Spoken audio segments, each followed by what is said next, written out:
Sir, जिस दिन election हो रहा है बीजेपी बढ़त दिखाई दे रही है, कैसे देखते हैं? सबसे पहले तो भारतीय जनता पार्टी के लोगों को जीत मिली है, उन्हें बधाई, और आशा करता हूं कि जो जनादेश दिल्ली की जनता ने उन्हें दिया है उसकी वो प्रतिपूर्ति करेंगे।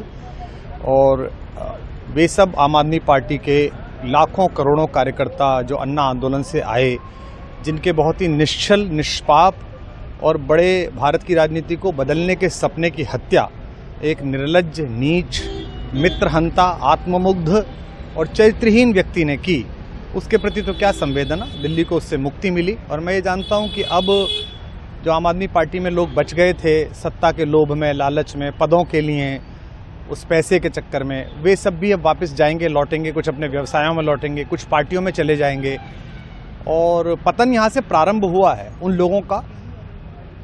मेरे लिए कोई प्रसन्नता का और दुख का विषय नहीं है, मैं बीच में खड़ा हूँ। प्रसन्नता इस बात की है कि करोड़ों लोगों ने आशा लगाई थी, करोड़ों लोगों ने, लोग अपनी नौकरियां छोड़ के आए थे, व्यवसाय छोड़ के आए थे, दुश्मनियां ली थी लोगों ने, उन सब की हत्या एक आत्ममुग्ध आदमी ने, एक चरित्रहीन आदमी ने अपनी निजी महत्वाकांक्षाओं की पूर्ति के लिए की।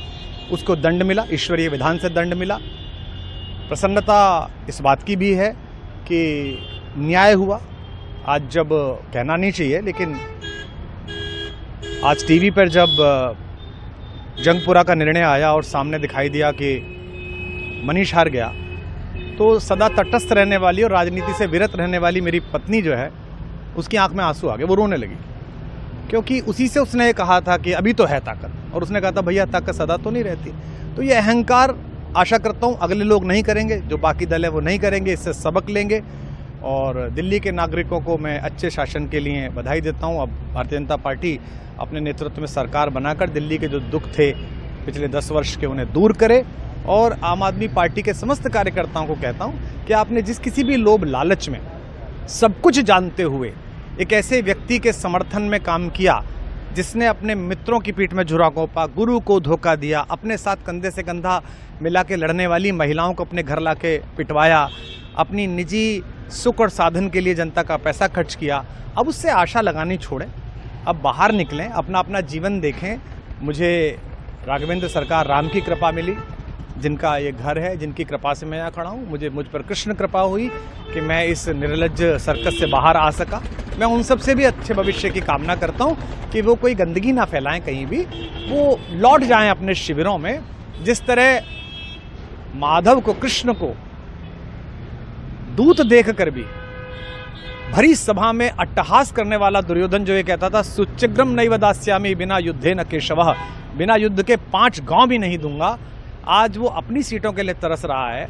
और मुझे पता है कि इस दुर्योधन का अंत भी टूटी हुई जंघा के साथ बड़ा ही दारुण होगा, और भारतीय राजनीति एक कलंकित अध्याय के रूप में इस बौने दुर्योधन को और इसके दरबार के तमाम शकुनियों को याद करेगी। मैं उनकी मुक्ति की कामना करता हूं कि ईश्वर उन्हें इस दुख से बाहर निकाले, और समस्त लोगों को बधाई देता हूं कि चलिए अंततः न्याय हुआ। सर, बात करें दिल्ली के चुनाव या यूपी के उपचुनाव मिर्जापुर को लेकर, चुनाव आयोग पर तमाम तरह के आरोप लगाए जा रहे हैं। अखिलेश यादव जी ने कल कहा कि वहाँ उपचुनाव में मिलकर, ये राजनीतिक विषय है, इस पर मैं राजनीतिक कार्यकर्ता नहीं हूँ, तो इस पर मेरी टिप्पणी शोभनीय नहीं है, वो आपस में सब जाने। लेकिन दिल्ली के चुनावों को लेकर एक मिश्रित प्रतिक्रिया है। दुख है कि अन्ना आंदोलन से एक ऊर्जा जो पैदा हुई थी, जिससे देश में एक सकारात्मक बदलाव हो सकता था, एक वैकल्पिक राजनीति हो सकती थी, उसकी हत्या एक अहंकारी आदमी ने, एक आत्ममुग्ध और असुरक्षित आदमी ने कर दी। मैं आशा करता हूं कभी ना कभी भारत में ऐसा सूर्योदय किसी न किसी दल में अवश्य होगा, जो भारत को जहां पहुंचना है वहां पहुंचाने का मार्ग प्रशस्त करेगा। बहुत धन्यवाद।